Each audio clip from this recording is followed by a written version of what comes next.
Hello there, my name is Shalima and this is Shalindrome Media. In this video, I would like to share my travel journaling kit for my upcoming trip.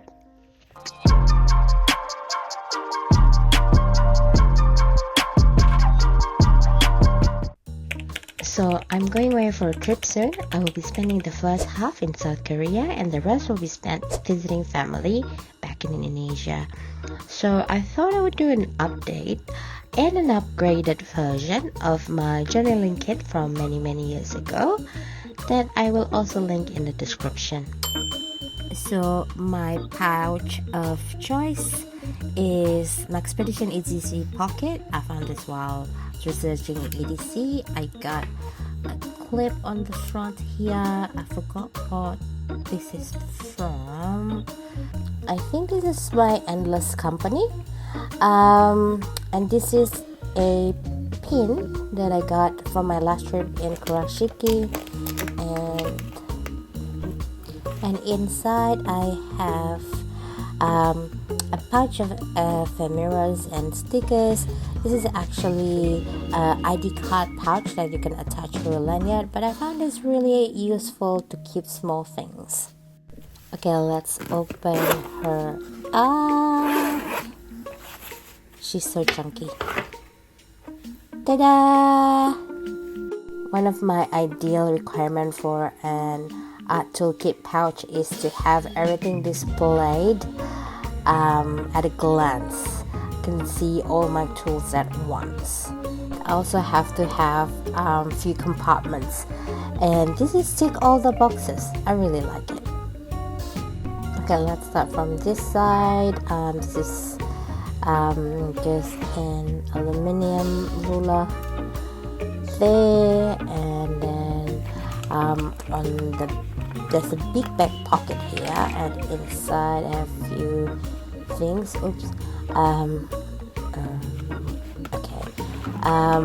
Alright, so we have a pocket palette from Art Toolkit, I believe. I have this for a few years now, and I love how small and compact it is, and that you can customize yourself. I would just like refresh the paint once in a while, and it's ready to go.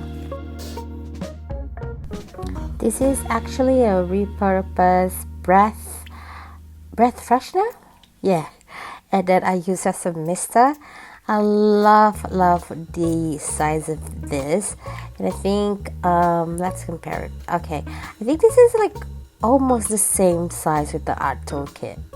So when you stack them together, it's really small. See, yeah, it's almost the same size. I love that. This is my favorite brush of the moment. This is Jackson Art Travel Brush in Colonex Synthetic number 4. I also use this every day. It holds a lot of water, and I just really like it.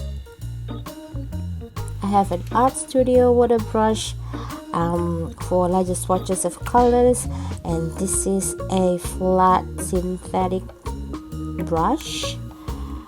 Next to it, I also have a carpenter pencil. I like that I don't have to sharpen this one. This is also water soluble, so it will be great for sketching with watercolor, although it left sort of a red tinge, but don't mind. And then I'll have my mechanical pencil as well. This is just like a standard sort of mechanical pencil. This drawing pen is by Snowman, and this is 0.1. I got it when I was in Indonesia last year. It has a harder tip compared to Micron. I find Micron is a bit too soft for me. Oh, another great thing about this pouch, it has multiple bands, so like the front and the back has different sizes. So it's kind of nice if your tools are a bit bulky. I have this scissor for more than 8 years, I think.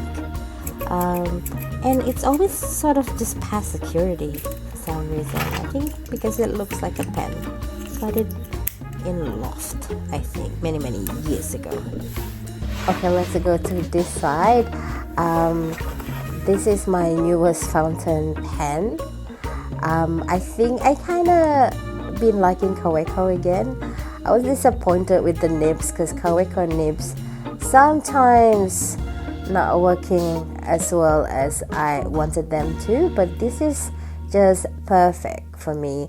The color, the size, the weight, I think this is a perfect travel fountain pen.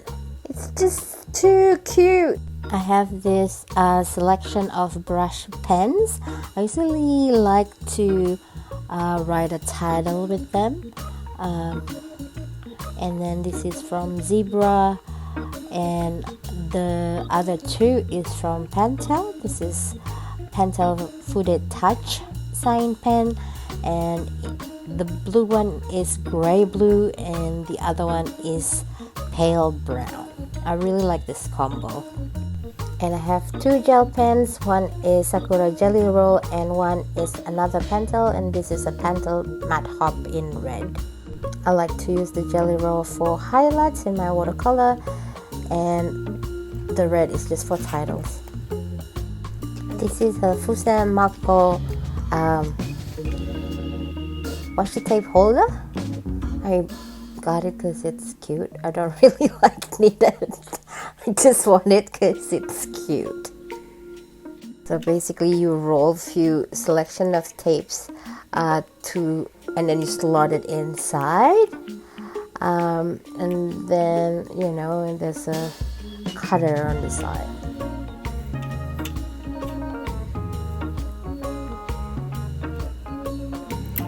Just like that.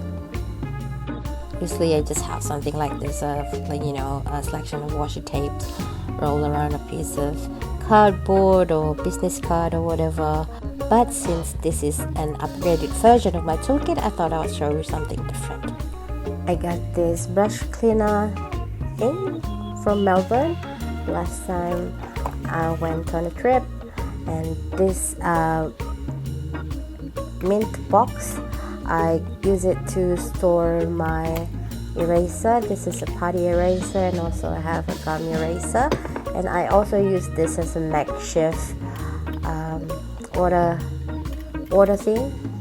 cup to clean, brush between swatches. And I also have a sport wristband here. This function as a napkin or towel to clean up brushes, just like that, very handy.